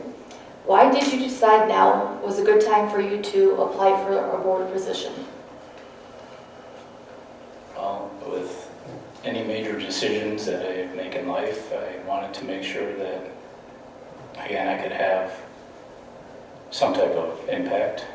And so I had to think about it and reflect on it and make sure that, the things that I see are issues within the community, I could help those issues out with policy and level-minded and, strong leadership and accountability. Thank you. It did, again, I'm not one to jump first and think later, and the opposite of that. I think things through probably too much at times, and that's my reasons for jumping in now, as opposed to last year.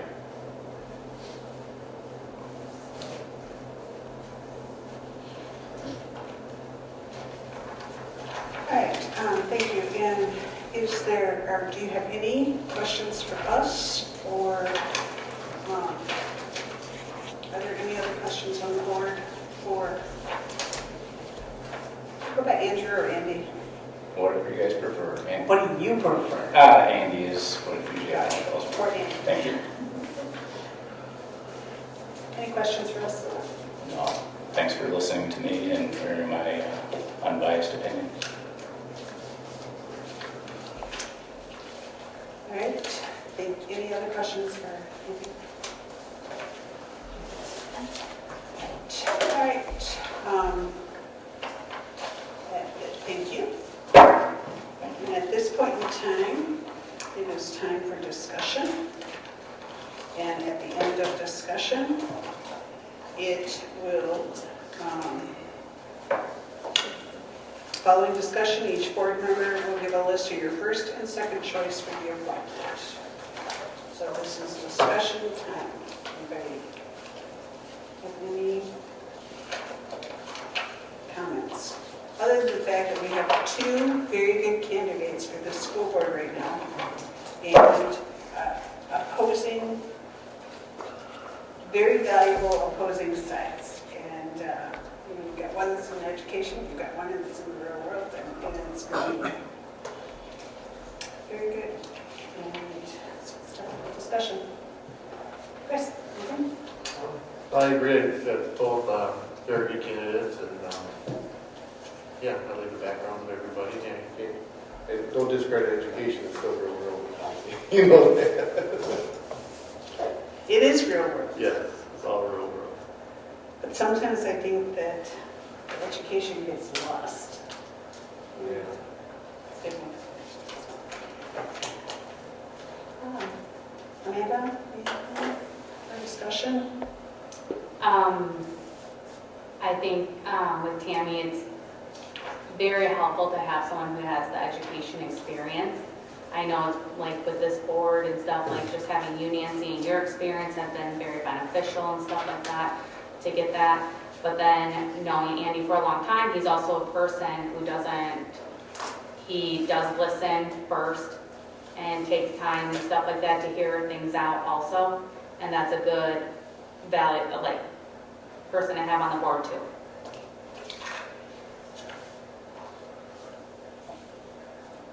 I feel like I'm kind of bouncing off a little bit what Amanda just stated. You know, it's great to have a candidate with the extensive education background. Sorry, my voice is going tonight. With Mr. Shearer or Andy, I like the fact that, you know, your experience when you have direct supervisor role and are actively doing continuous education.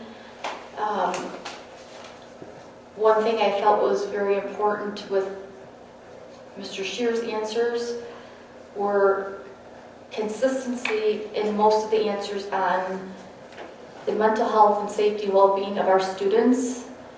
That's something that even before I became a board member, I attended many school board meetings regarding the safety and concerns and the mental health of our students, and I'm still very passionate about that.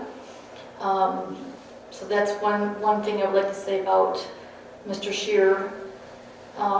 Looking at Ms. Rawlings' comments, let me make sure here. Give me 1 moment.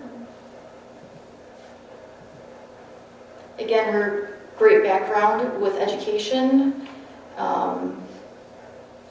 all her volunteering. I liked how she said that it's a body of 7, not one individual. I made some notes, so just bear with me. Seeing the district as a whole.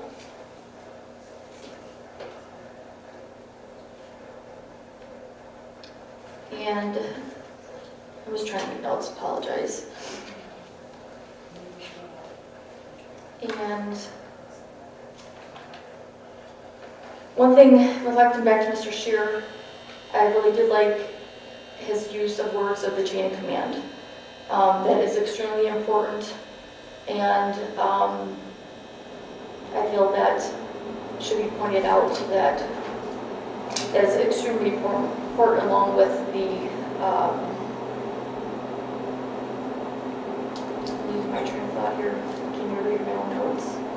I just think that by saying the chain of command, obviously, kind of reiterates the proper role as a board member.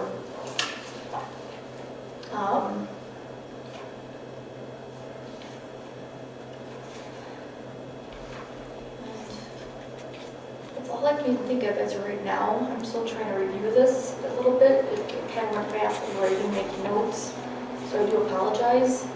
As the others speak, if there's anything else that possibly I could add with Ms. Thompson's approval, maybe I will, but just give it a little time if I find anything else.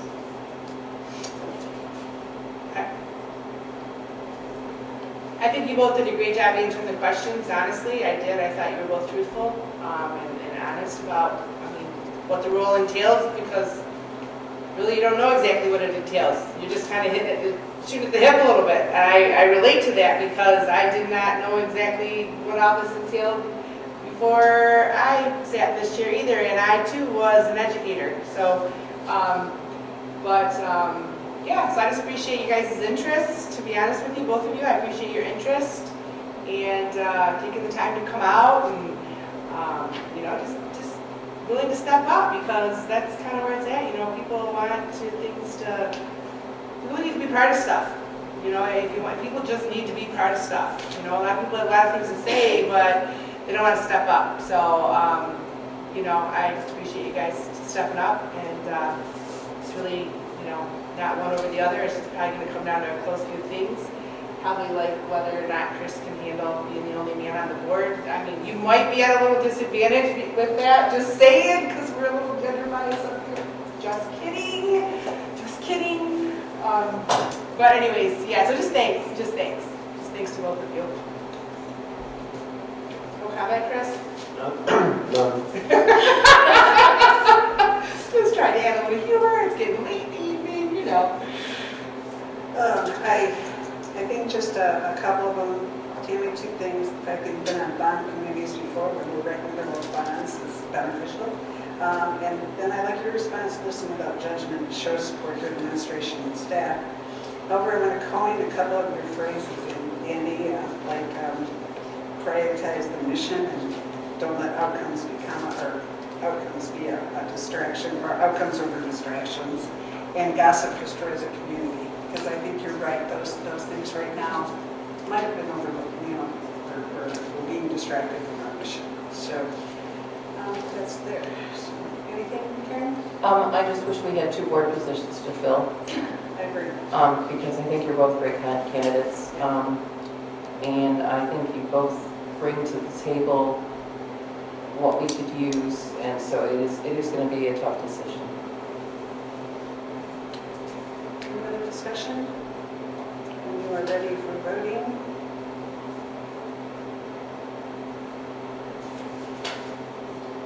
Brenda, we'll start with you. What am I going to be? First choice, second choice. You have to do your first and second choice. It really did come down to the wire at mine, but my first choice is going to be Tammy Rollins, with my second choice being Andy Shear. It's a very hard decision. My first choice is Mr. Shear, and second would be Ms. Rawlings. My first choice is Tammy Rawlings. Second choice is Andy Shear. My first choice would be Andy, and second choice would be Tammy.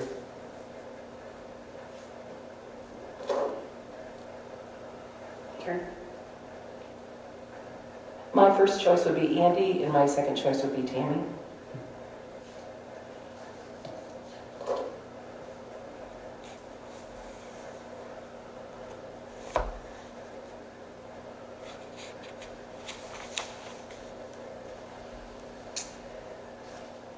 my first choice will be Tammy, only because we only have 4 months before you would have to make your decision to stay on the board, and I don't see that as long enough to have a lot of data to make a decision to re-come on, because things move a little slowly. So first choice for Tammy, now we have a tie. Oh my gosh.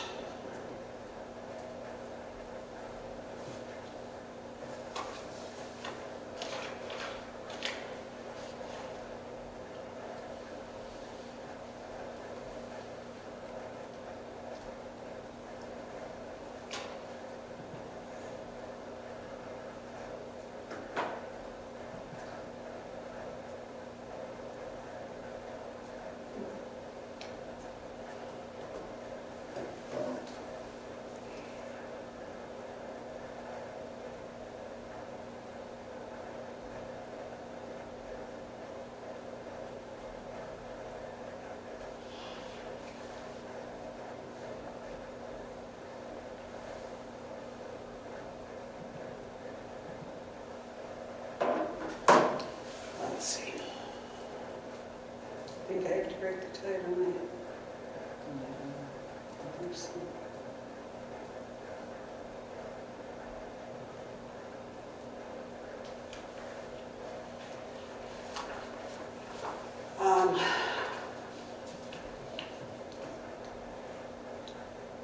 Well, is there any guidance that you know how to tie at this point? Because you don't go back. It doesn't say anything in the policy.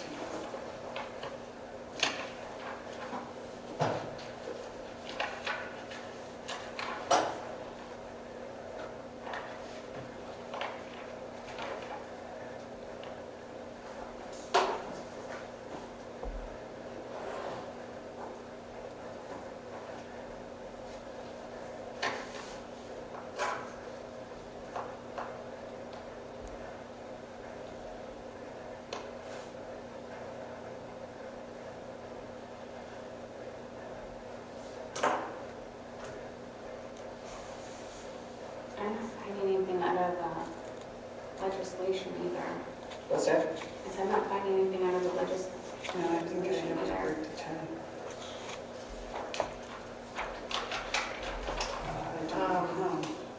I don't know if AI is correct. Are you Googling it? Yeah. This one says, I think I'm the board president. it says in Michigan, a type vote, this is just AI, so this is not a, I don't know if this is reputable, so Official. don't, yeah, official, so just want to note that. In Michigan, a tie vote for a school board member vacancy in an election is broken by random official drawings such as a coin toss or drawing slips of paper, also often conducted by, is that even accurate? That's AI for you. Okay, let's go to the Michigan legislature, let's try that.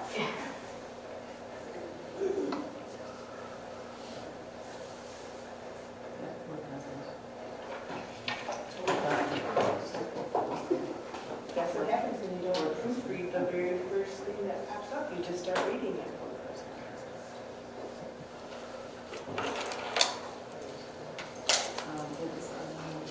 The school board appointees, breaking and charge of school board appointees, often involves proceedings under the local bylaws, state law, or parliamentary authority. Robert's Rules of Order. Common methods include conducting a runoff vote using a random and partial method like a coin flip or drawing lots, or having the board president cast in the second.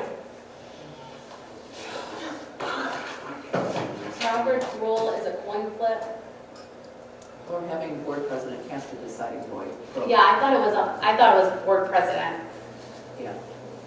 That's only because you're not the board president. Yeah. That's true.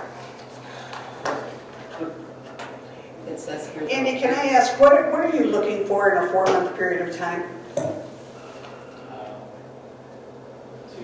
I mean, I really, To examine current policy and to see, to make sure that the board is putting forward the correct policy and make sure that the district is following all policies that the board puts forward.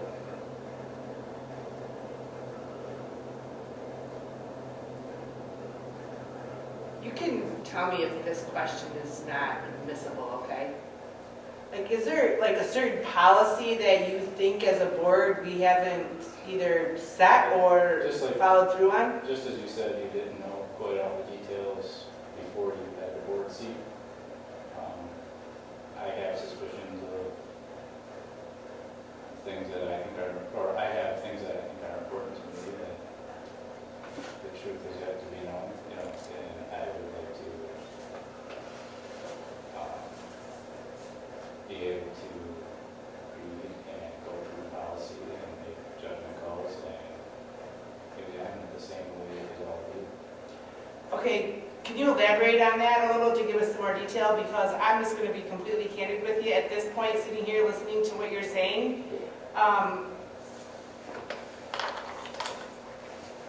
I guess I just need to know a little more what you're thinking about, whatever like you're talking about honestly, you know what I'm saying? Like you're saying you've got these things. What I but mean is, I would like to, what I mean by all that is safety. Just as I mentioned before, student safety, staff safety, the mental health of the students and staff. I think those are all very important to every one of us, especially as a parent of a child that's in this community. I want to make sure that those things are being followed, and I think that's generally why most board members, specifically parents, get involved with school districts or school board seats is to ensure that policy is being followed, the right policy put forward, and to make sure that it's everyone that is within this district is held accountable for following. Okay, so with that being said, you're talking about safety and mental health and policies and stuff on that. Have you spoken with any administrator, superintendent in the district to do any investigating on this as a parent yourself? I mean, I guess... Just a father of two daughters that, that's what's played out in all schools, not just this school, but, I'm just a caring father, Can you use the microphone, please? Oh, here. I can't hear you at all. I'm sorry, it's right here, yeah, you probably want to use, not that one, this one right here. So Whichever. sorry, I did forget about the microphone, I apologize for that. Yeah. Got to turn it on, I think. Nancy, can I say something? Yes. May I should say. My point about the safety, well-being, and mental health of our students, obviously education is extremely important, the curriculum, but if our students do not have a sound mind, if they are struggling with safety issues, mental health issues, concerns like that, I feel coming to school, they're not going to learn anything if they don't have that first.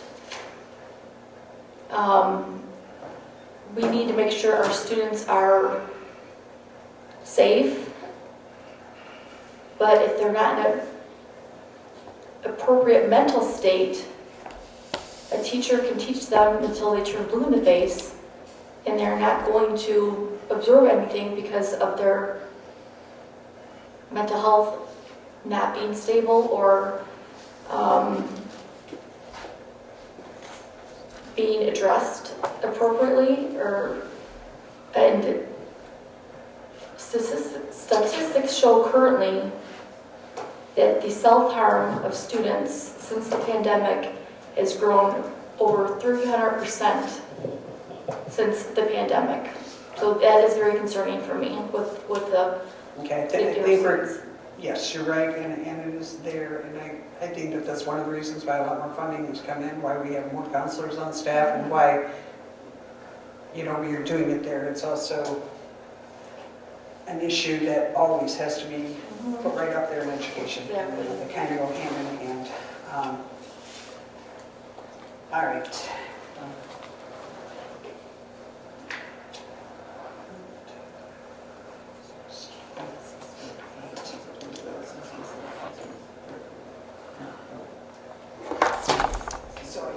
So I don't vote. 1, 2, I can take my vote out of here. And Andy would be? But then, no. Yeah, I think that's right. We were.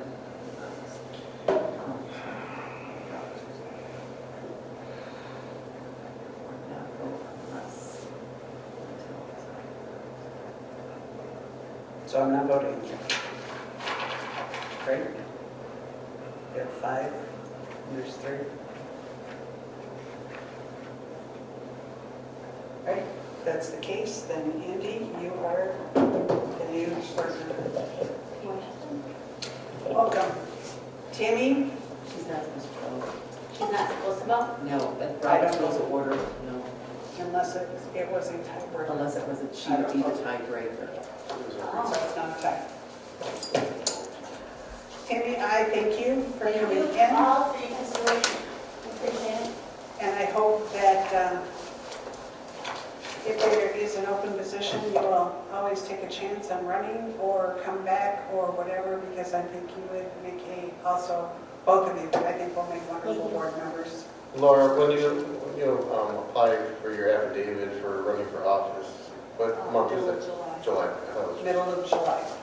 This position will be an open seat as of next January 1, right? At the election. At the election in November. And as I said, I wish we had had 2 open seats. Well, the thing is, you have lost a substitute, right? Thank you all. Thank you. Thank you, Tammy. Right, so, Andy, it's now time to take the oath of office, correct? Okay. Laura does that. I need you to come up and sign first.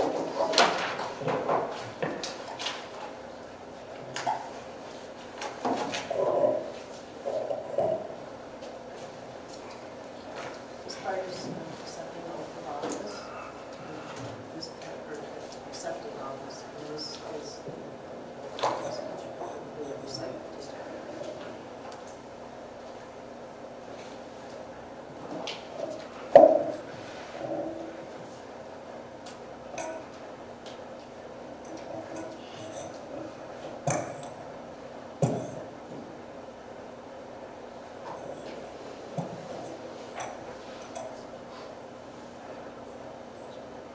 I need to take a picture for myself.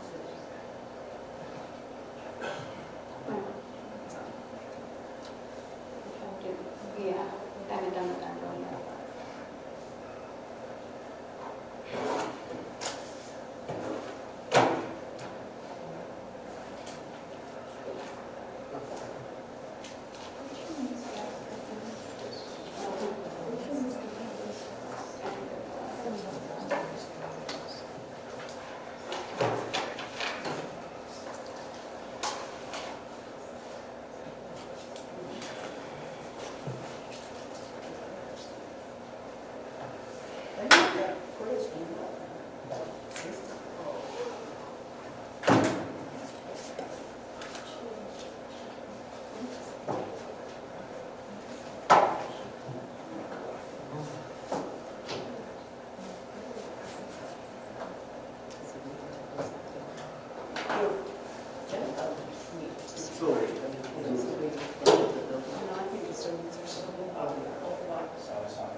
Raise your right hand. Do you solemnly swear that you will support the Constitution of the United States and the Constitution of the state, and that you will faithfully discharge the duties of the office of member of the Board of Education of the Memphis Community School District, Memphis, Michigan, according to the best of your ability? I do.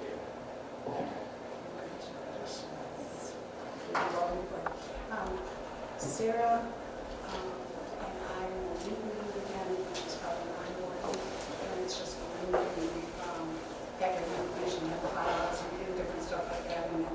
So when she comes back, I'll have her reach out and get some dates or some sometimes, or we can have it early in the morning, or we'll figure it out. And then our next meeting is February 23rd, and will it be in the back in a heated building, Mr. Tim? I'm sure hoping so. It will be here, it will surprise you. All right, we need a motion to adjourn. I make a motion to adjourn meeting at 8:21 p.m. Support. All those in favor? Aye. Opposed? Give us a band up, Lisa.